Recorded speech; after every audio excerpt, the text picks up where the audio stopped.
The girl who walked home twice. It was 1930-something.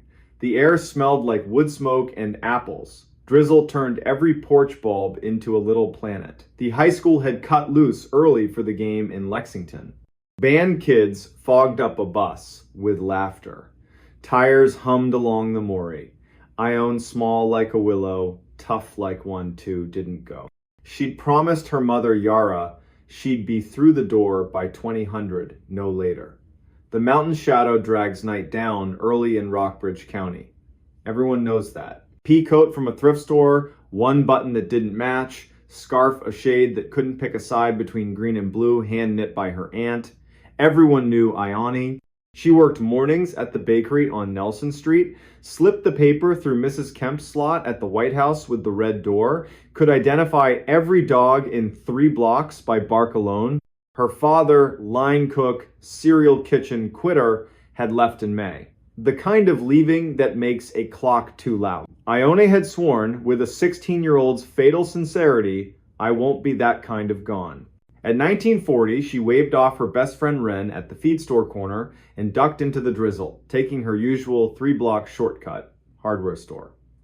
Mr. Ansher, Petrie sweeping like he meant to sand the sidewalk down to Memory Post Office that still smelled faintly of floor wax, then the alley behind the funeral home because, as Ione liked to say, the living cause more trouble than the dead in Rockbridge Hollow.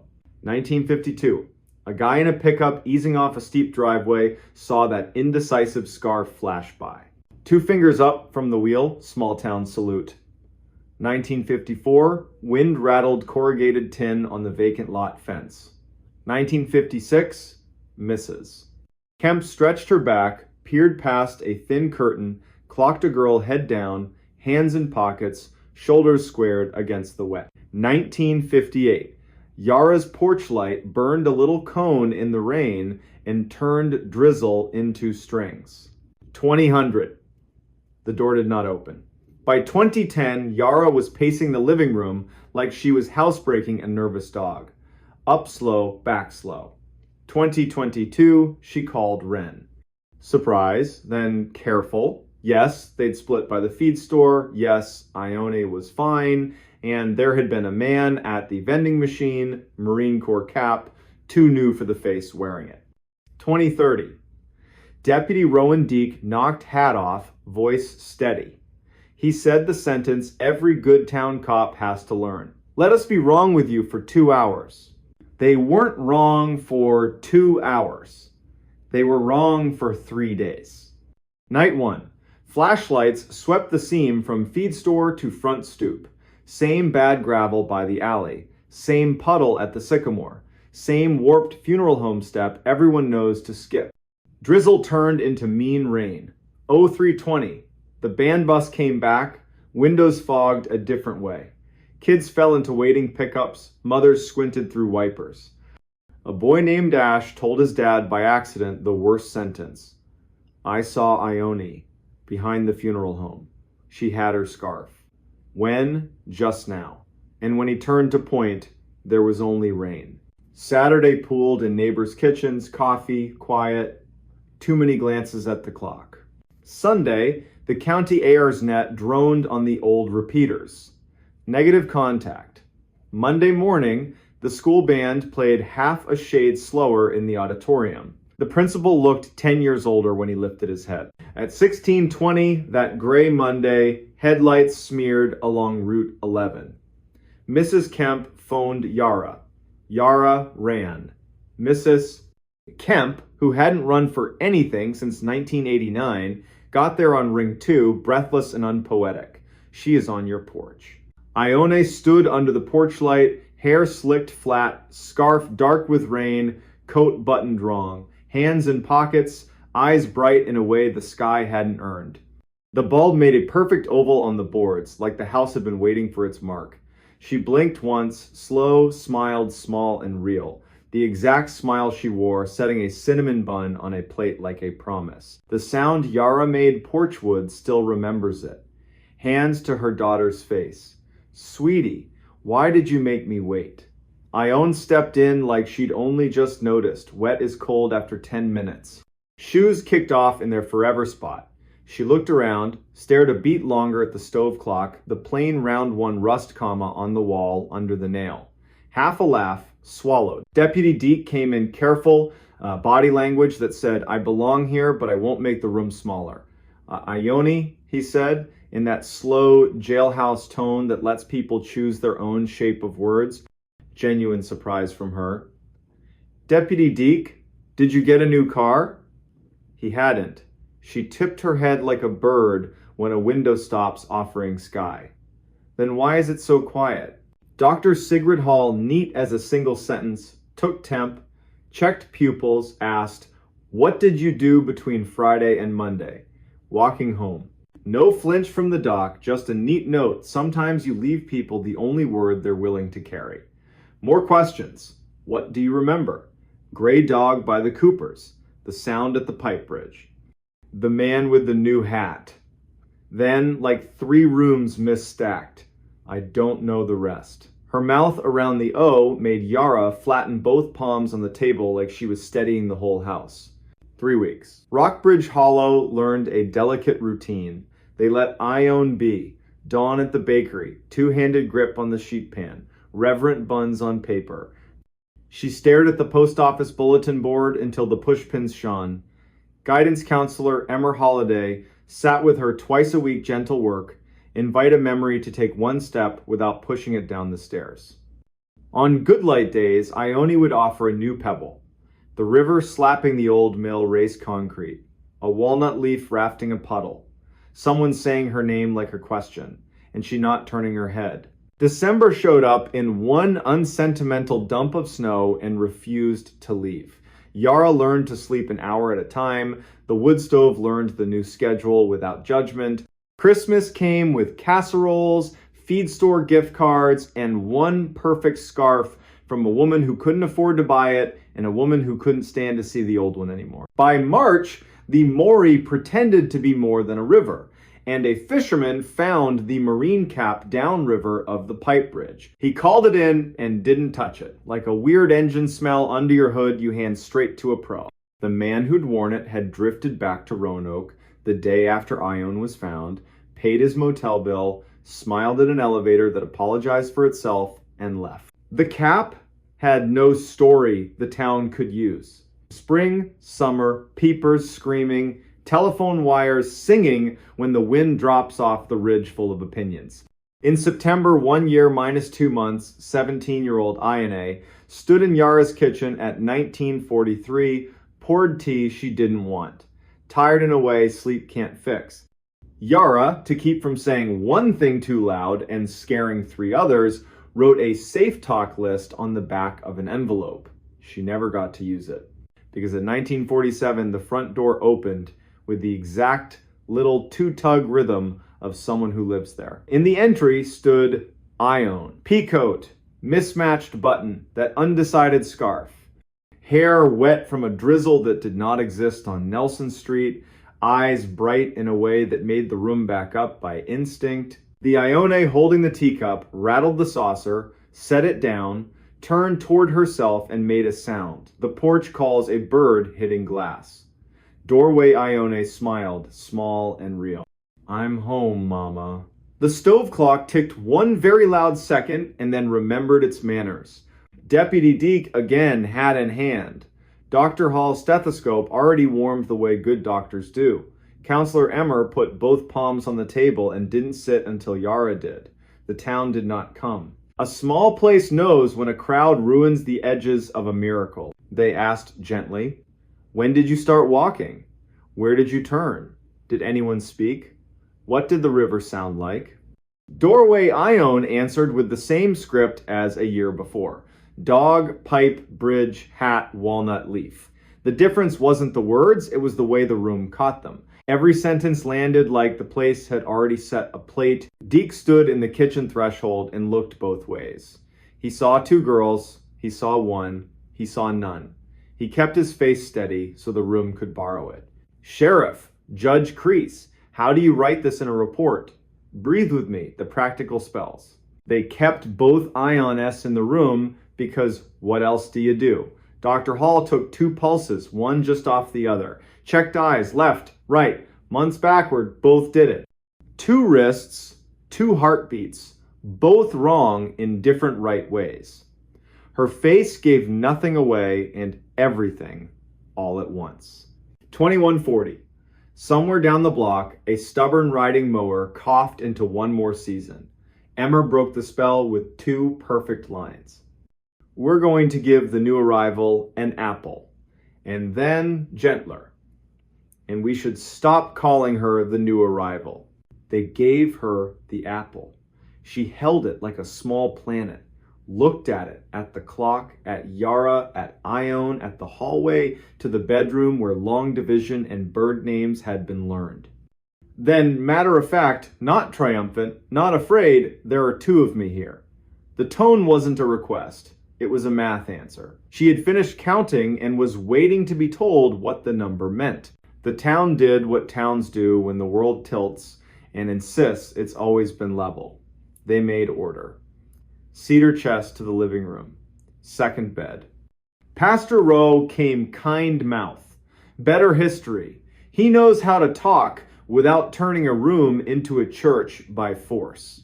The sheriff, the judge, and a university woman from Lexington with a voice that makes you believe machines can help without showing off. Her term, identity event. It looked great in a report and was useless at the kitchen table. That night, Yara dozed and woke, and dozed and woke. Twice, she stood in the doorway and watched 2 girls sleep by lamplight.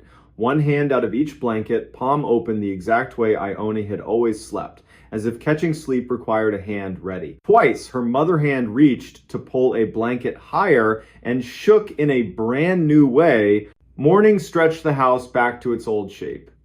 The bus hissed at 07:45. The driver glanced at the porch without meaning to. Mrs.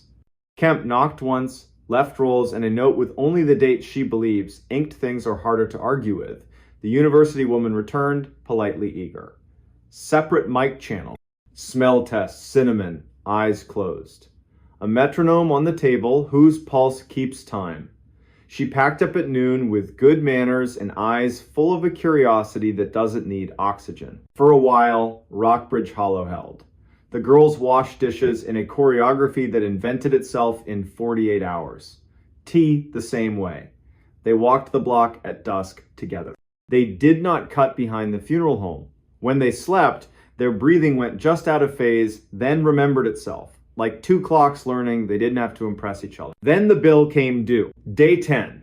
A pale circle under older Ione's left collarbone, coin-sized, cooler than the skin. Dr. Hall's smile stopped at her mouth. Her eyes kept the truth. Sketch on the chart, pictures keep you honest when words want to pose. Day 11. A match on newer Ione's right collarbone. Day 12.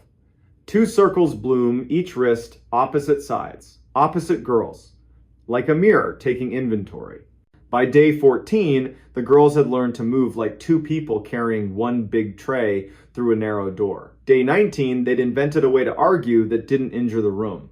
Day 21, the circles resolved into a constellation the doctor couldn't name, and then, just as impolitely as they appeared, they faded. Not all at once, one by one, soft as a hand, smoothing a wrinkle back into weekday skin. Day 24. Dusk, the hour when Rockbridge problems either introduce themselves or forgive you for not noticing newer Ione stood on the porch, undecided scarf at her throat, and looked toward the feed store, the funeral home, and that walnut root that heaves the curb.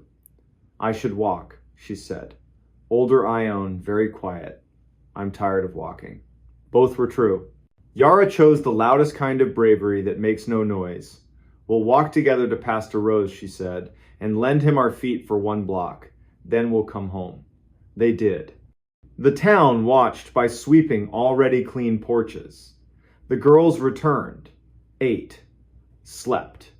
The circles faded, like a bruise deciding not to be dramatic. Day 31, 05:20. Newer Ione rose, made tea she didn't want, folded the undecided scarf on the table, smoothed it with both hands, thumbed the mismatched button and laughed without humor, private joke between her and the world. She opened the door to rain that wasn't there for anyone else and a porch light that was. She stood on the exact board as the year before. Turned, as if to give someone permission to follow. No one did. Step 1. Step 2. By step 3, Yara was awake. A mother knows her child stares. Ione, she said, not church voice, house voice. The girl smiled. I am going home. She stepped into a drizzle only she could feel.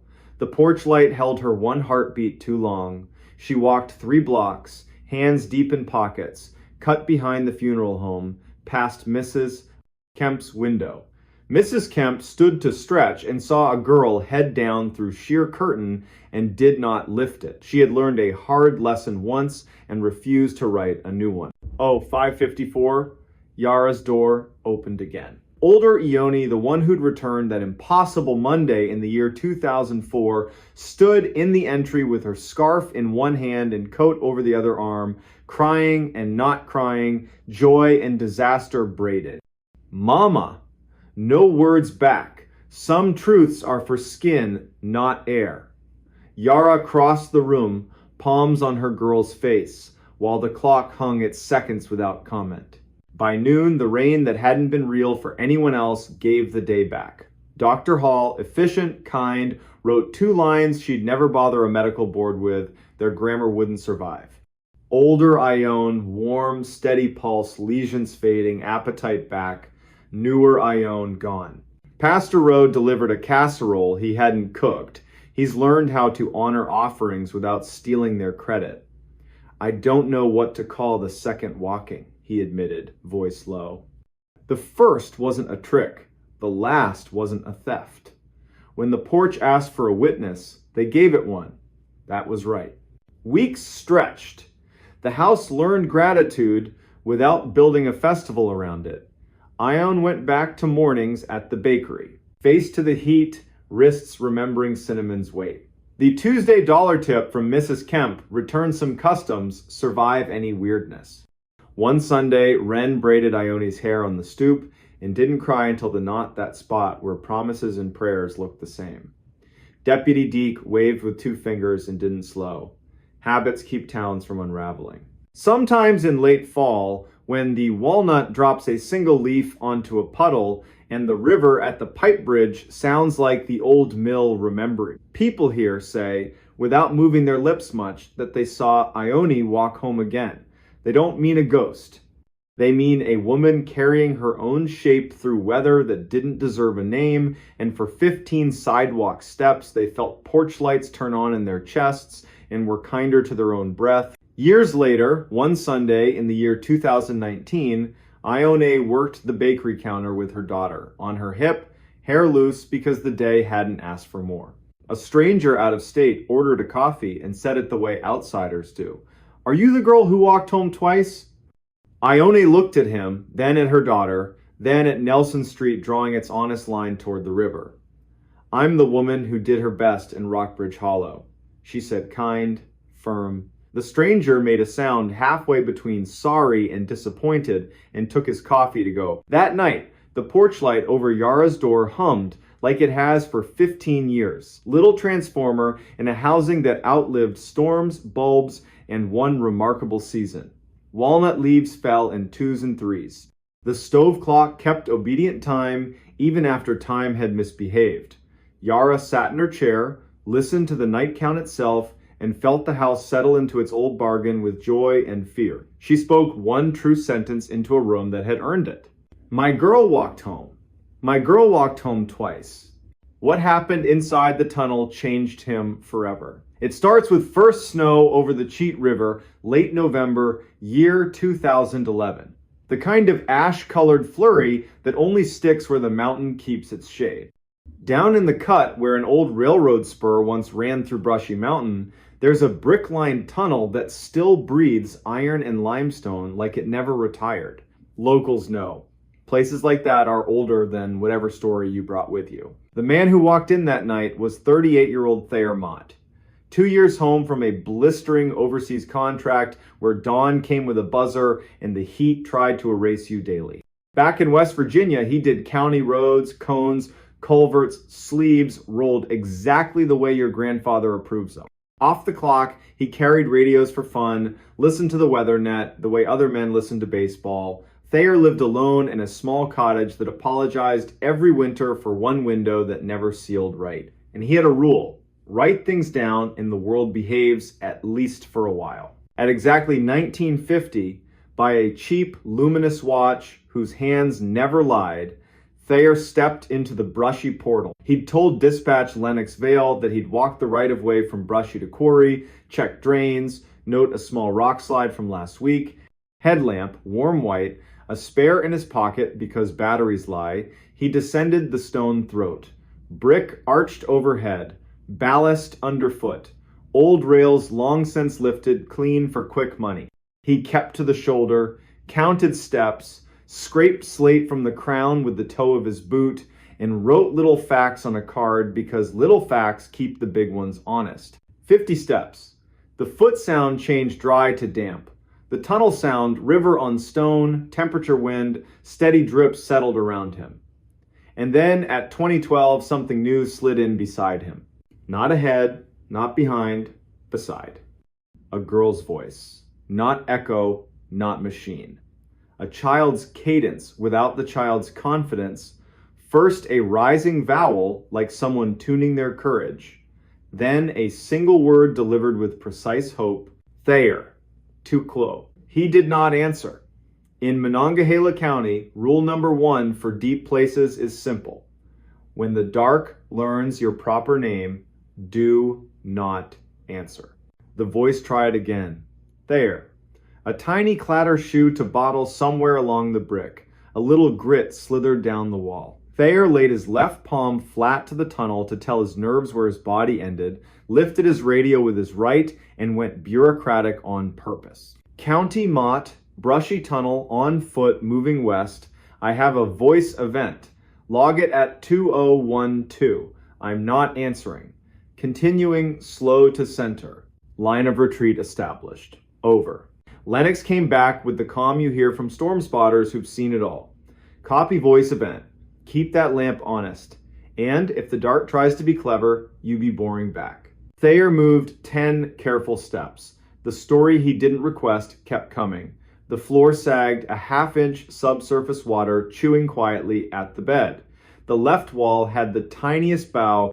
A weeping drain left a snail-clean stripe. He crouched, touched the wet, tasted iron and cold limestone, flagged it, kept going. The voice shadowed him, not obedient, but parallel. Third try, it used the weapon, it had his name, and then added a confession. Even worse in a tunnel. I followed the light and I can't find it now.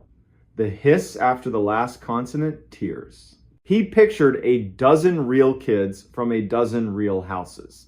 He ignored every single picture. He reached the midpoint. Roof resonance turned musical, air more stone than river, that weird acoustic almost song round spaces get. He let the headlamp rest on his boots and counted his heart twice. That's when the tunnel itself changed its mind. A long, deep breath in the brick. A liquid rush underfoot like a drain clearing its throat after months. And from far ahead, one hollow knock as if wood tapped wood in a place with no wood. County, he said evenly. New sounds, water movement under bed. I don't love the word void, so I won't use it, but the floor is considering options. I'm heading quarry side and will hold. Over. 10 minutes into that retreat, the brick made a quiet, serious sound. Only people who've been around masonry hear mortar unlatching. He shot the lamp up. A hair-fine seam ran lengthwise across the crown, like a hand-drawn horizon. He didn't run. He left. The daylight made the world small again. He sat on a frost-etched limestone chunk and breathed until gravity stopped arguing. He waited for backup. Sheriff Enoch Pyatt arrived ex-mine rescue, slow until work begins. Good lamp. Rope in a hasty coil. He listened without interruption, nodded once like the night had finally learned to tell its story right. They went in together. Pyatt pushed a broader beamholes live where danger sits. The seam was worse. 3 bricks down, the line dropped like a child slipping while holding hands. Then the voice returned. Not Thayer this time. One word that made both men remember there was a ridge above them and an even bigger sky above that. Daddy. Pyatt went to one knee, palm on brick, like you calm an old dog. He didn't answer the voice. He addressed the wall. We're not breaking you tonight. No names. We'll bring math, shoring, and bored people who'd rather argue football than be brave. A small clatter. 30 paces ahead, standing water, a foam cup with a crescent bite drifting, ripples walking out, dying polite. They backed. They called in 2 volunteers with timbers and wedges. Inside, they propped either side of the seam so Goodwood could talk to bad ideas. Denied, the voice grew patient in a nasty way, humming, please, measuring consciences, waiting for a slip. Pyatt looked at the crew, head out. To Thayer, your report will say we stayed for the welfare check, left for structural reasons. The other reason they didn't say, the seam and the voice had begun to sound like the same thing. The county fenced Brushy indefinitely, which translated means permanently. Teenagers found new holes. Grown men found other ways to leave their lives for an hour. Thayer went back to culverts and shoulders and the safe ache of good work. But the tunnel wasn't done with him.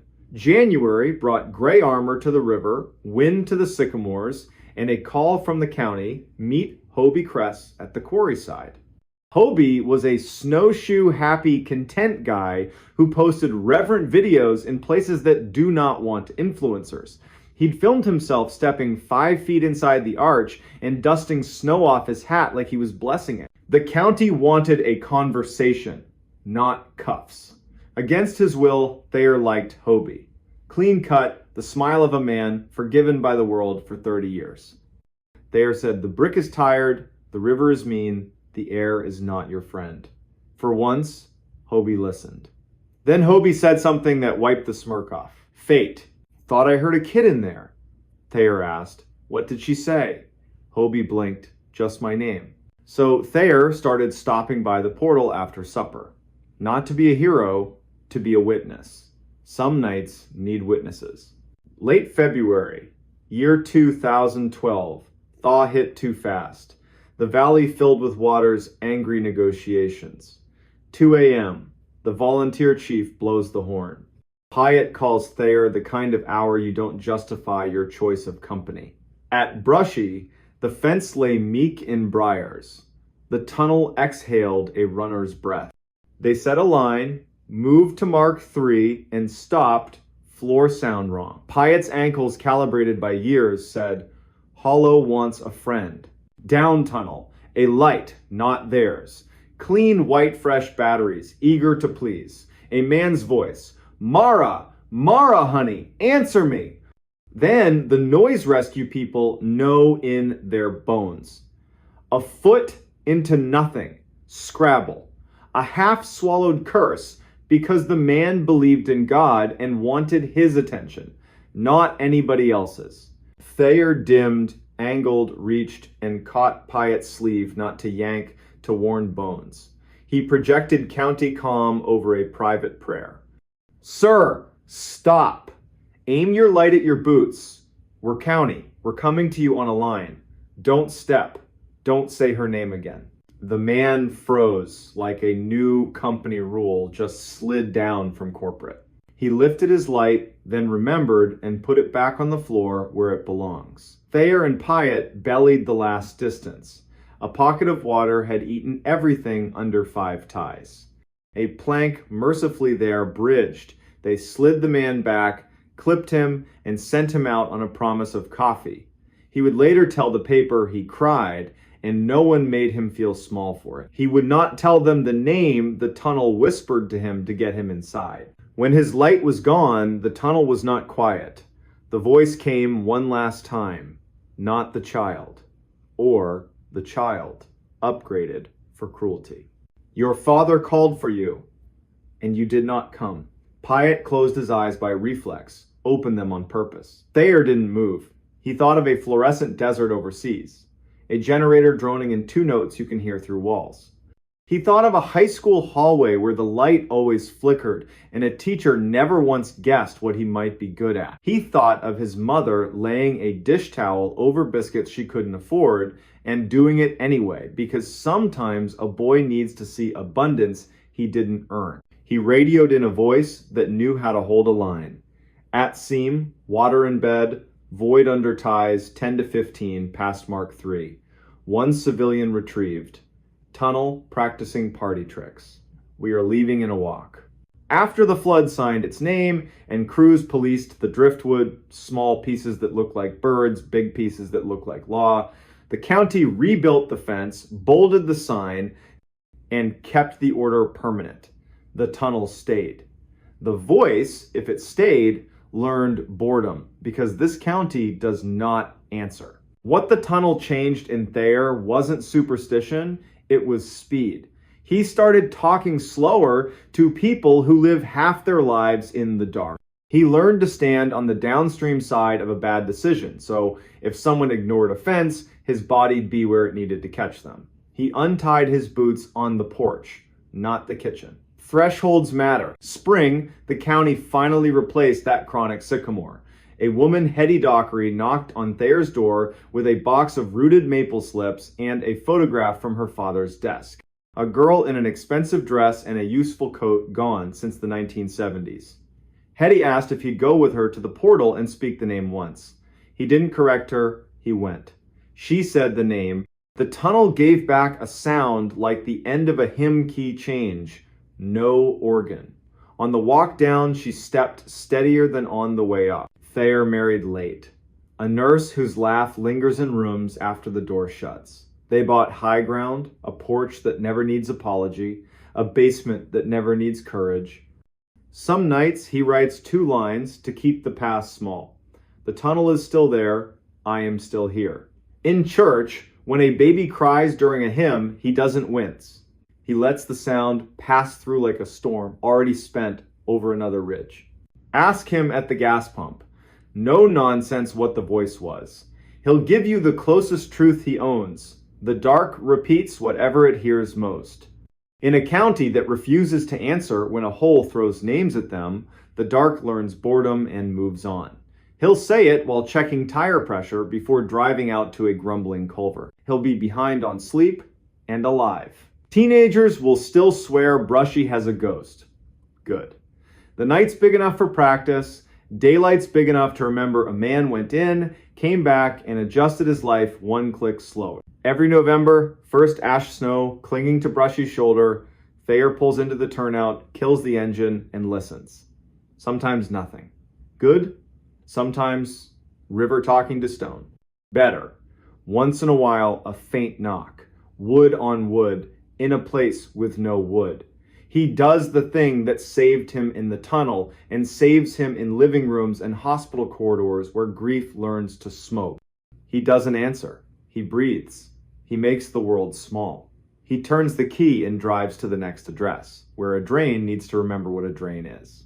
What happened inside that tunnel did change him into the kind of man who practices slow, decent caution. Rope in the truck, second lamp in the pocket, habit of calling the county when a night grows teeth, and taped to the fridge, written in words not numbers, a simple instruction for the people he loves on some future windy night when the siding is practicing scales. If you hear your name from a place that cannot love you, do not answer. Count to 20, call me. Count to 20 again, I'm on my way. The door in his basement wasn't there yesterday. Late October, year 2018, West 73rd Street was getting shoved around by that lake wind, long, hard gusts that make whole blocks clench their teeth. Rain ticked the gutters like pinball. Inside a brick duplex that still smelled like plaster dust and stubborn varnish, a 37-year-old hospital electrician named Callum Brenner was doing what he did most nights. Fixing his future with his hands so his head didn't wander. Callum had bought the place in June, ripped up carpet in July, learned the patience of plaster in August. By September, he could ID every pipe by sound. The furnace, original to that era when guys wore hats to breakfast, cleared its throat every evening like an old smoker, then usually behaved. Widowed at 33 by a soft-word doctor's hate, Callum had decided you can outwork the long hours if you give them a job. His job was this house. A blue notebook on the kitchen counter held the list. Beside it sat a chipped ham radio mug, Coil Me Maybe, that he pretended not to like. He'd been in the basement 100 times. It was a good basement by neighborhood standards. Poured walls, old coal chutes, mortared shut in the 1960s, work sink with a stain shaped exactly like Michigan. 2 doors down there, one cream painted into a porch cubby full of sleeping paint cans, the other a janky plank into a crawl space where the October Mice Union held meetings. He knew both, he'd made peace with both. He had not met the third. At 21:42, after losing an argument with a breaker and eating dinner like a raccoon at the counter, he headed down to relight the pilot. He liked that moment, the polite click, the soft whomp winter delayed by a thumb. He rounded the stair, set his phone on a joist for light, looked up, and stopped, like someone was dimming him instead of flipping him off. There was a door in the west wall. Not a door he must have missed. Not boxes stacked weird. He'd scrubbed that concrete in August with vinegar and a bad attitude. It had been wall. Now, it was a door, same indifferent cream as the other trim mortise latch, casing with the exact roller lint pimples from some distracted owner 3 tenants back. A strip of blue tape was slapped across the brass like a utility tag. It even crunched under his knuckle when he knocked neither hollow nor solid. A hotel of a sound, Callum said it out loud. Because good rooms appreciate honesty. That was not there yesterday. The furnace clicked, caught, and steadied as if proposing a trade. You let me keep one mystery, I'll give you heat. He stared at the tape. It said utility in tiny letters and a number no department in Cleveland uses. Upstairs, he wrote it in the blue book. Wednesday, late October, year 2018, new door, west wall, basement.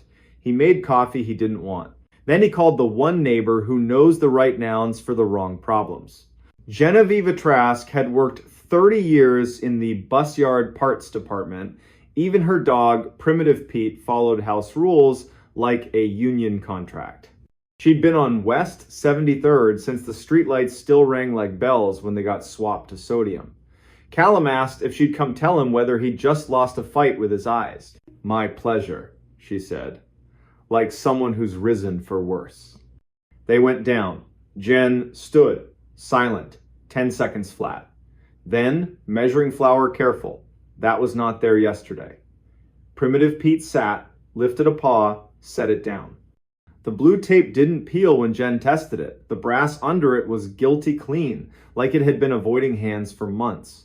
She put her ear to the wood, jaw loose like a piano tuner. The worst kind of quiet, she said at last. Not a human, not a machine. Something that learned to be polite, living next to both. They left it shut, played a hand of gin upstairs. Jen insisted on losing gracefully. Callum walked her to the gate, watched Pete joy inventory the night, and because tongues check, bad teeth went down for one more look.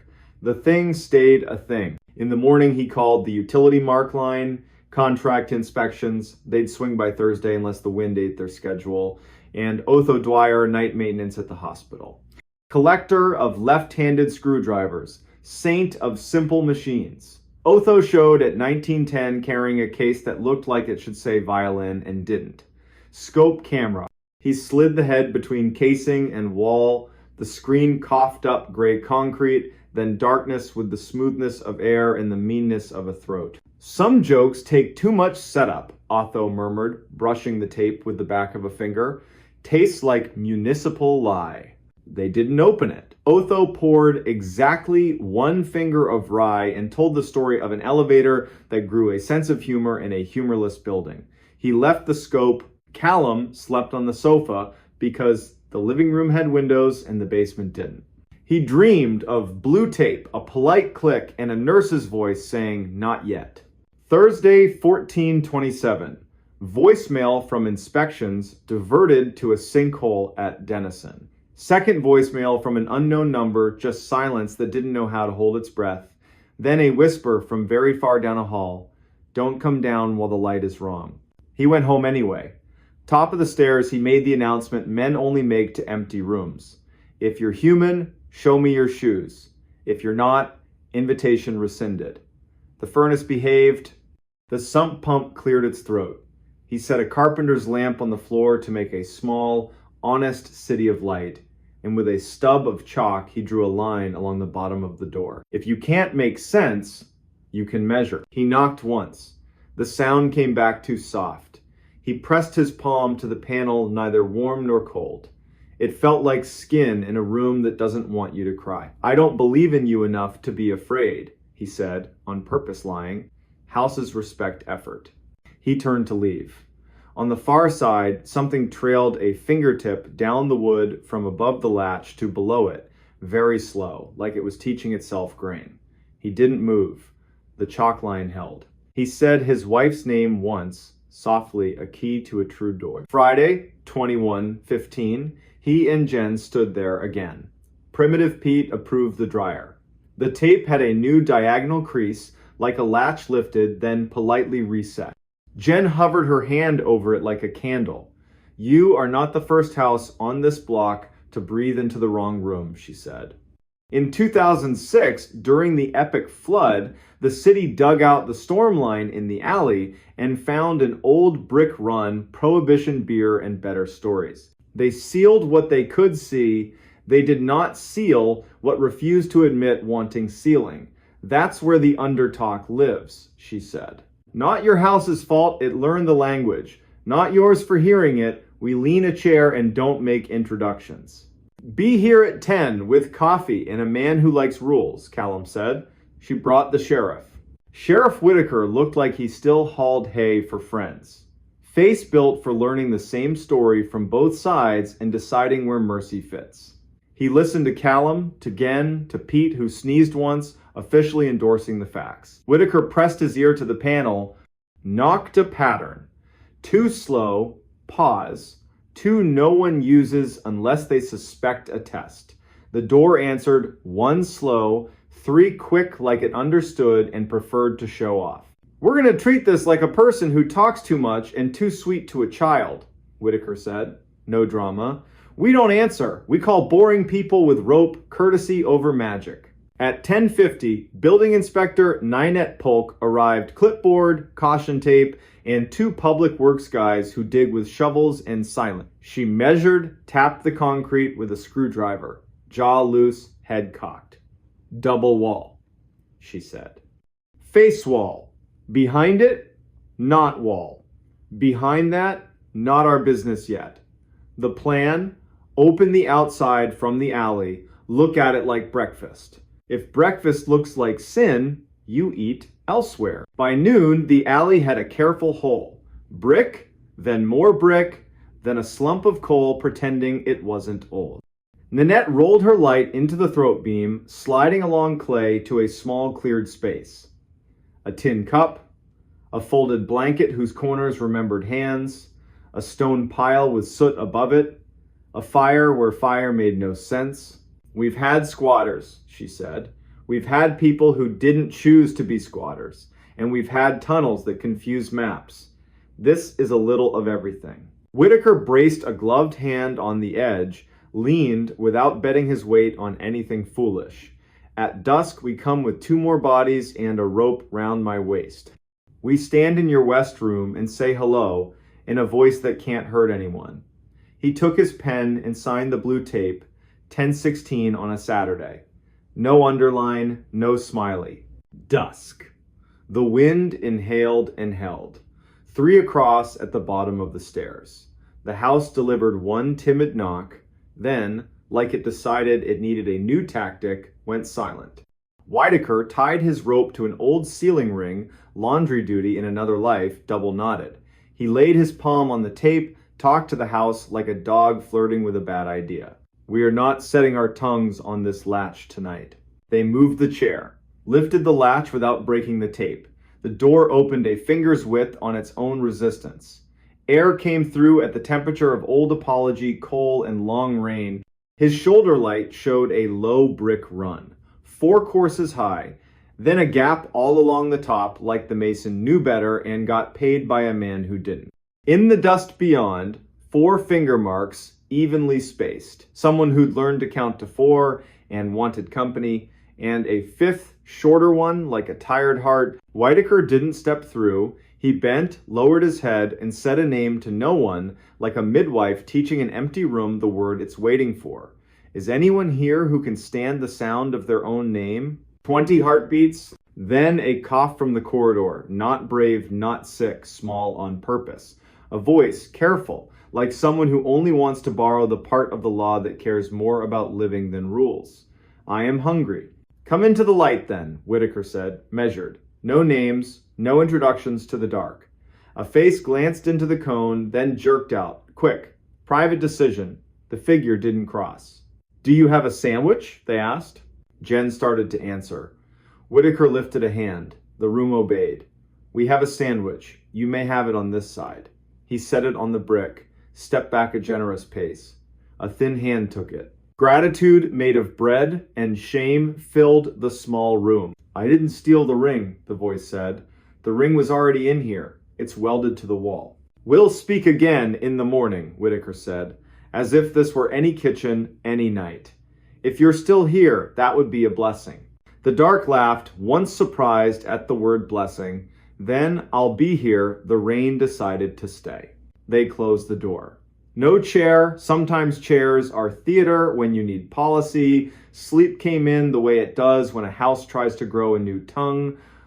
Morning, the chalk line had a clean nick where the door had opened and closed. The tape now had 2 creases. In the alley, the little camp had a second cup that hadn't been there. On the brick, a note, careful hand, fountain pen tidy. Thank you, I won't be here long if you leave it. I know the way that does not ask you to break your rules. I followed voices, and that was my mistake. I am leaving now by the other mouth. Nanette read it, folded once, bagged it, dated it in words events like this should resist numbers. Sometimes people want a story, she said. Sometimes they want a door that says, no, we'll build you the second one. They hired masons from Ohio City argument-winning walls. A second wall went up in front of the first, tied with rebar that enjoyed its job. They pumped the crawl with flowable fill. Fill is kinder than concrete. Cut a new drain to the alley with the city's blessing, which almost never happens and did. They left the door hung for the sake of the room so a man, mug in hand, a year from now, could touch a latch and remember that fear behaves when it isn't fed. One Sunday in December, after the work and after the lake found its winter voice, Callum stood at the bottom of the stairs, set a sandwich and a thermos on the brick, no speech, no theater, listen. The house was just a house.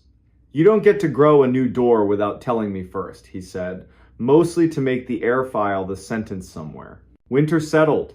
Primitive Pete suffered boots. Jen taught Callum to let houses tell their little understories without volunteering his name. Whitaker sent a holiday card with a knot on the front. Otho reclaimed his scope, pretended to be offended at how clean the lens came back. Nanette drove by twice in January to make sure the wall looked like it meant it. In spring, the city found more legacy brick down the alley and filled that too. The report used the word legacy like a period. Every now and then after midnight, wind slides between those houses like a memory that learned to walk. The furnace coughs a sound you could mishear as a polite knock. A man stands in his basement with his palm on a harmless latch and says the names of the people who made a strange night decent: Genoveva, Otho, Ninette, Whitaker, and the name of the woman he loved, because names are keys, and grief is a door you don't open so much as a company. Then he turns out the light. Basements have long jobs. They don't need help from shadows that think they're clever. If you ever buy an old house in a city that keeps secrets under its sidewalks, you might wake up to a door where plaster swore no door would be. You don't owe it curiosity at midnight. You owe it a list, a lamp that won't lie, a neighbor who can make quiet into a tool, and the dull bravery the trades teach. Knock once, count to 20. Call someone with rope, and if a voice on the other side calls your name like it's entitled to it, remember the single sentence that carried an ordinary man and his unremarkable house through a night when the city tried to breathe through his wall. We're not answering, we're not leaving, we're coming back with more people and better light. He followed the voice in the woods. In late November 2016, a small Vermont town quietly changed the rules for how you answer the dark. Friday night. First snow falling like ash over the Black Spruce Tract 160 square miles of public forest that starts just west of Cold Hollow and runs up to a ridge the color of old iron. Wind from the north braided through the needles in one long note that makes decent towns leave porch lights on a little later. Inside the Grange Hall, the fire department fundraiser clattered along. Raffle wheel, paper plates, kids ping-ponging between folding chairs, and one man, Orrin Vale, 39, a union electrician and lifelong night walker, kept glancing at the windows whenever a gust put its hard hands on the glass. Orrin's grandfather taught him to read the woods like a second alphabet. He carried a compass the way other men carry a pocket knife.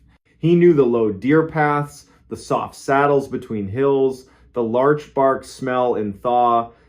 He also knew the old county stories, the ones people tell without leaning in, the ones that move through a place like blood and show up on the skin only when the month turns cold. He knew them and didn't believe them, which his grandfather used to say is the quickest way to trip. At 9:30, the last raffle number got called. A cheer, a whistle under the eaves. Orrin stepped outside to swap boots at his truck. Official reason. Real reason, listen to the night. Sky with that pale pre-storm glow that shows up 5 minutes before the real snow decides to get serious. He tightened his laces, looked beyond the last lit porch at the forest's black shoulder. That's when he heard it. A word as soft as an unfinished thought. Hello! He locked up like an animal when a twig snaps wrong. Then a short laugh at himself, shake it off. Your name is not written in the air. Street still ordinary. A plow truck idling on the corner, TV glow in a window, boots crunching frozen grit. Nobody else stopped. He headed home, head down against the fine sting. At the seam where the last streetlight quits and the road becomes suggestion, the voice returned clearer from the tree line. Orrin, truck radio bouncing off metal, teenagers behind the mill, or just the human ear, born to fall in love with the shape of its own name. He didn't speed up, didn't slow down. Turned into his drive, hand on the knob, door opened, and the room, warm, yellow, smelling of dry wood and laundry soap, closed around him like a decision. Tea, boots off, house creaking as it accepted the cold. He told himself he'd imagined it. Then, from past his backyard, down where his fence met the Forest Service boundary, a child laughed and then shushed himself, the laugh of a kid who's won the game and wants to keep the secret. Orrin stood so fast the chair legs squealed. He took a big flashlight and his canvas coat, the one with nailhead nicks along the sleeve. Back step, breath in like medicine. The beam cut a clean cone through first skinned snow, birch leaves stuck like coins. Official reason, check the fence. Animals find holes like water. Real reason, follow the voice he said he wouldn't follow. 30 yards to the boundary, then down into the shallow gully where an old logging road becomes a mud stream in spring and a dark ribbon in summer. Tonight, a white seam sewn into black. He stepped over the sagging cedar corner post thing had wanted to retire for years. Stood in the old road. Trees leaned in, not unfriendly, just present. Far, nearer, then in the space between two breaths from nowhere at all. Orrin. Over here. Flat, calm, spoken by someone who knew he would come. Whoever you are, wrong yard. He said to give his mouth something to do. The wind eased. The light found only clean snow. Here's where the story could have ended. He could have gone inside, called Deputy Thad Lorman, and said the sentence men like him hate. Maybe I'm imagining things. Turn the deadbolt, put the kettle back on, let the weather change the subject. Instead, because his grandfather taught him to meet strangeness with stride, he went forward 2 paces, then 2 more. Good woods do a winter trick.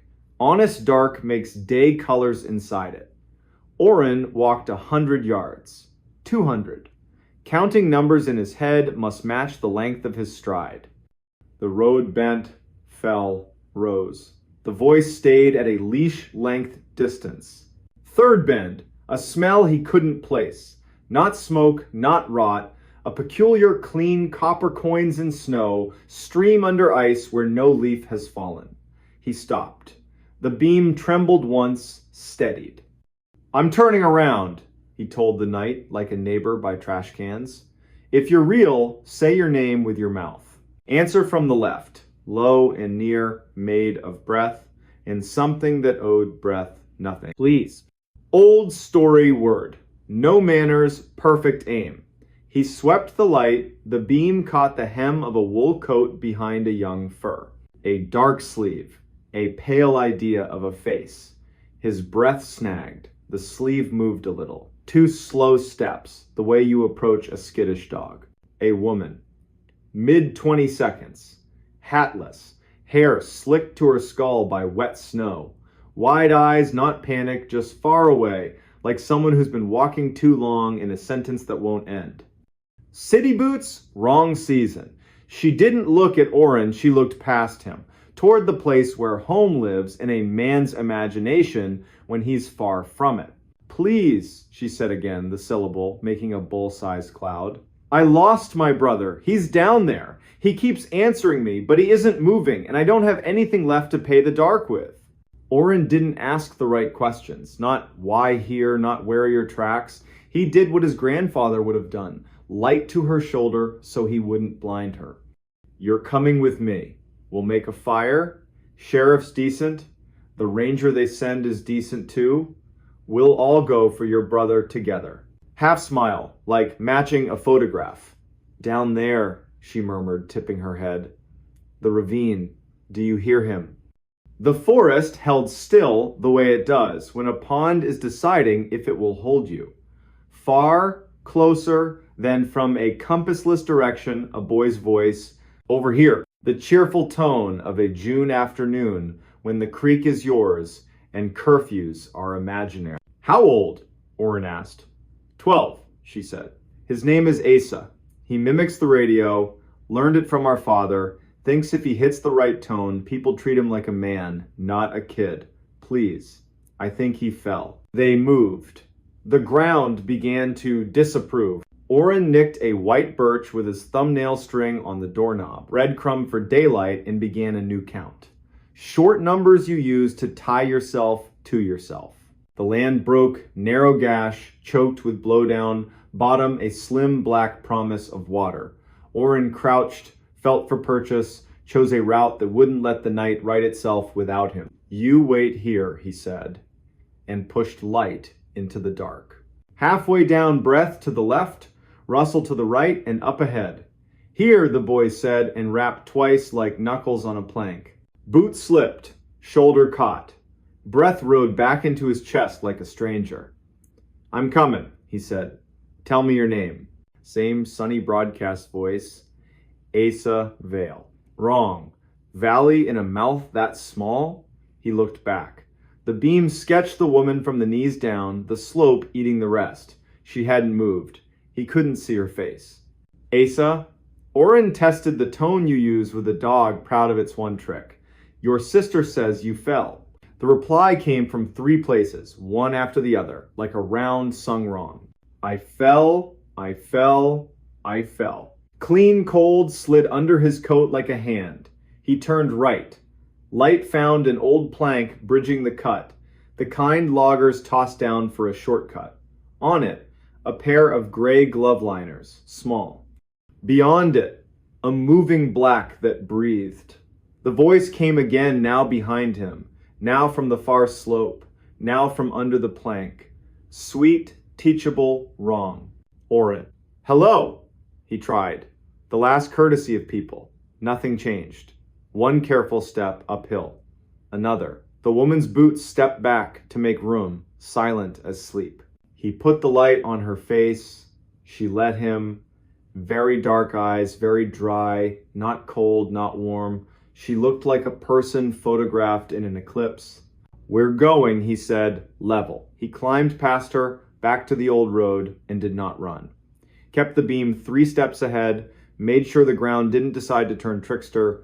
He said soft, the name of his grandfather, the ridge, the stream, the man in town who could fix anything with a coat hanger. That's how men like him pray. The voice followed at the same polite distance, calling his name, then trying other names, one by one, like a radio dial.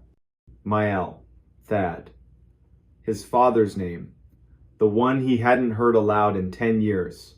Shape, correct. Weight, wrong. The hair on his arms tried to grow a second coat. Fence. He stepped wrong, caught his coat, cursed with relief. The light washed the line. Trees were trees. Night was night. True snow now, steady and adult. On the stoop, from just the other side of the glass, the boy knocked his small knuckles against Oren's name. Please. Inside. Back against wood. House decided to keep him. A short, embarrassed laugh. He'd forgotten the world has edges. Flashlight down. Phone up. Dispatch picked up. Torin recognized the voice. No staircase of questions. Need a courtesy drive-by, Oren said. Something at my north line in the tract. A kid, or not. Send Thad. Tell him I'll stand on the stoop like a fool until his lights hit my fence. Sergeant Thad Lorman came slow, because slow bleeds pressure out of nights like this. The light bar painted the trees blue, red, white, a cheap, honest carnival. Thad listened to Oren tell it with the part of his mouth that jokes about fear and the part that doesn't. He nodded. If it's a kid, we help. If it's not, we're not feeding it names we care about. We wait till morning. Ranger Ilsa Peregrine will bring a map, and that way she has of seeing ground that doesn't want eyes. Oren dozed badly. In a chair, boots on, long light pointed at the back door like a promise. Woke at 3, then 4:30, to the kind of quiet, good towns keep as a favor, to people who worked till midnight. Morning, polite sheet of snow on the yard, no fresh tracks. Dressed for work he wasn't going to do, drank doctor-ordered coffee, met Thad at the fence. Ilsa arrived 10 minutes later with rope and calm. Ilsa Peregrine had the patience of someone who's pulled people out of rivers, trucks, and bad ideas. She let Oren map the night with words, asked 2 questions, had him repeat the glove liners and plank bit. Then, we'll walk to your nicked birch and the lip.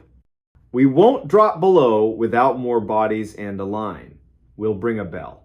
We will not call names into the ravine. We won't teach the woods our voices. Do what I do.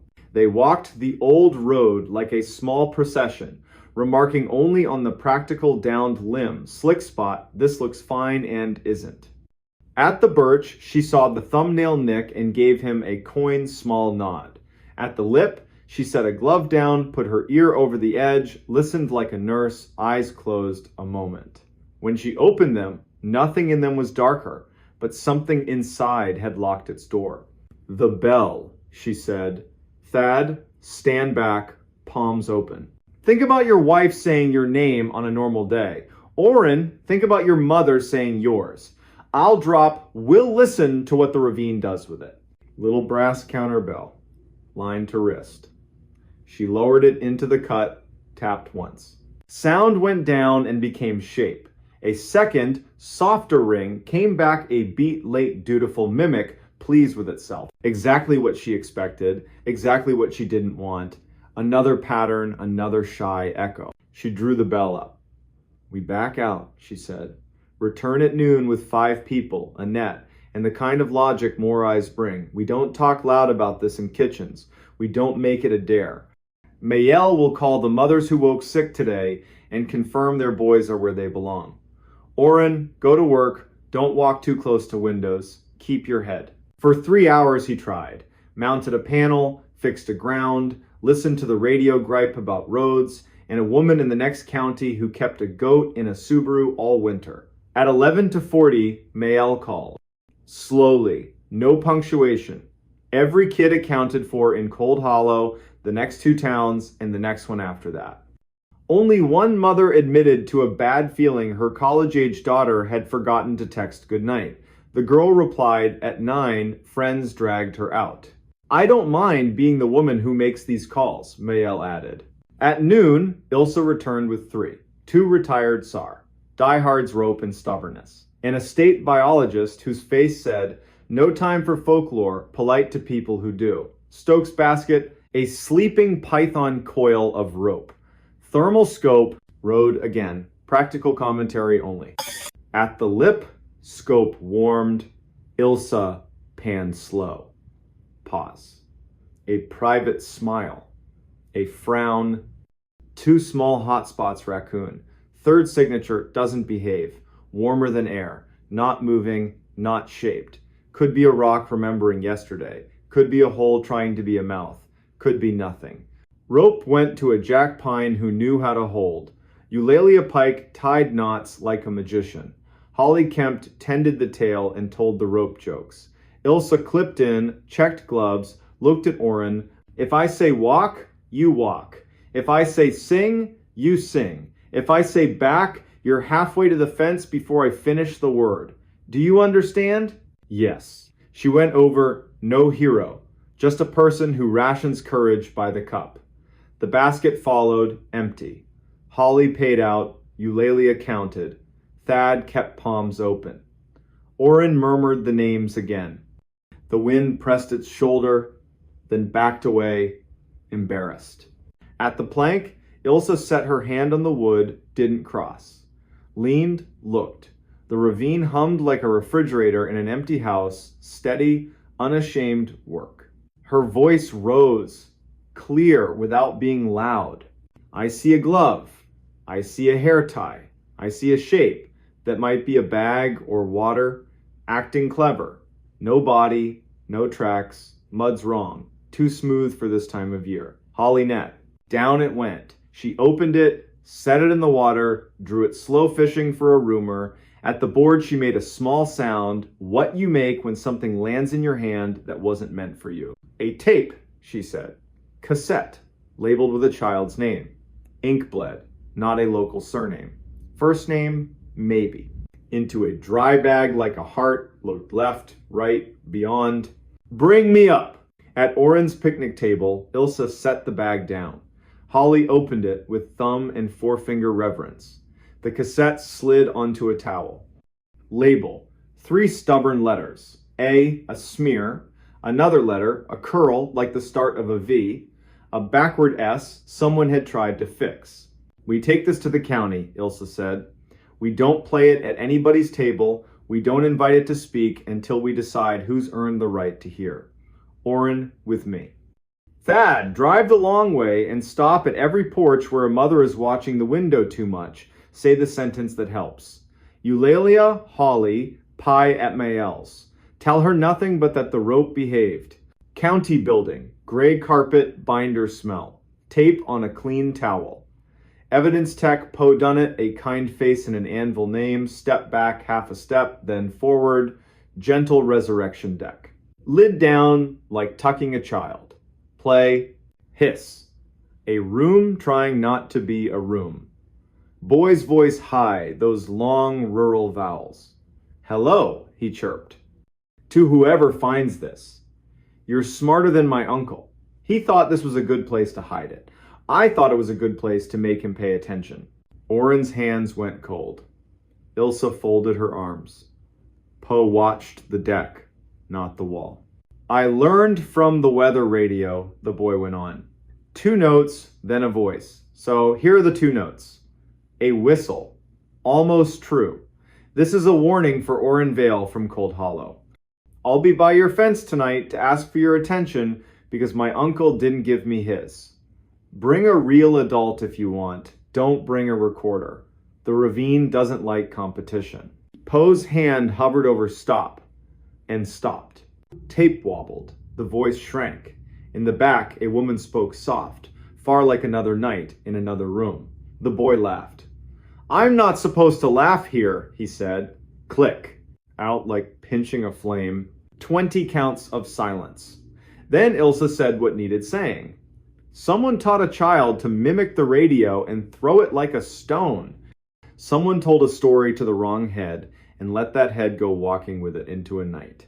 A tape fell into a ravine where water thinks about voices. Next time, we will not let the water talk first. They worked. Knocked on doors along the ugly highway west of the tract, a trailer. A man who wouldn't answer until Ilse said please the way a daughter does to a stubborn father. He opened. Saw the tape, covered his face. Made a sound older than apology. Said one name without looking up. Asa had been 12 inches, 2006. His mother believed something that charged interest. His uncle believed in nothing but tricks. Asa memorized the weather radio panel like a prayer, used it for jokes, then defense, then art. He threw his voice into dark to see if the dark would throw it back. It did. One November night, he walked to the ravine to show the dark. He didn't come home. The uncle told no one, managed grief like a secret, called it clever. It was cowardice. They found a hair tie. 2 glove liners. In spring, when the ravine surrendered its slow winter work, a shoe with its lace still tied, and 1 small clean bone. They wrote what the report allowed. No spectacle, no feeding the woods names it hadn't earned. For a week, Orrin stood by his fence each night. Didn't call, didn't answer. Stood. Trees did the old work. Wind chose other halls. Once, very late, when the stars dropped their light lower, a voice from somewhere between branch and ground said his name without hunger. Orrin, like ticking off a list, he said nothing back, let air, cold, and needles speak over him. Went inside, boots by the door, slept without dreams. That winter, from Route 2, the tract looks like any black wall with silver on it. It is any forest. It will let you in if you bring a good map and let you out if you bring better friends. It will listen to anything you say, repeat very little. If you ever stand on a porch in first snow and something at the tree line uses your name, you'll do what Cold Hollow learned after Orrin Vale followed a voice once and decided not to. Again, go inside, put water on with her big. Call the person whose job is rope. Don't teach the night the words daylight will need. There are always voices in woods where wind earns its wages. Some are weather, some are water under ice. Some are branch and bird wearing a rhythm our heads mistake for language because language is the rhythm we gotta reach each other. And some are something else, a debt you pay by sitting still while the professionals work. If you must say anything to the dark, keep it brief and ordinary. Say your street, say your name the way you learned it when you were honest. Then say the one true sentence, Ranger Ilse Peregrine gave this town to keep like a matchbox in a drawer. We are not answering you, we are not leaving you, we are coming back with more people and better light.